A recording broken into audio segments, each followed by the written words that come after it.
Estamos con don Miguel Gargallo, premio a la trayectoria empresarial 2014. Don Miguel, una trayectoria muy extensa. Muy extensa, sí.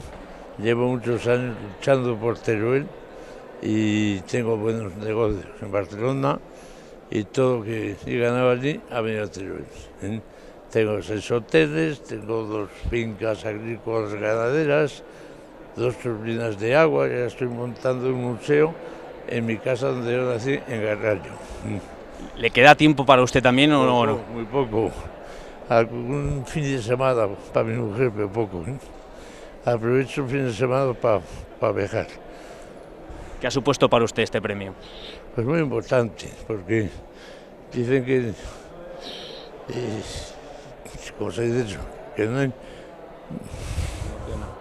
No, espera. Bueno, que no hay su tierra, ¿sí? Entonces para mí ha sido muy importante en mi tierra que han reconocido mi trabajo.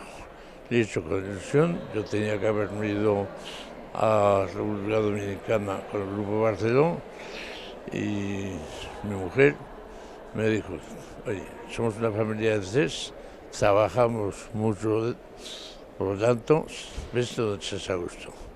Ellos se fueron a la República Playa Bávaro y yo me vine a Teruel y sigo. Muchas gracias, don Miguel, y enhorabuena por ese A premio. vosotros.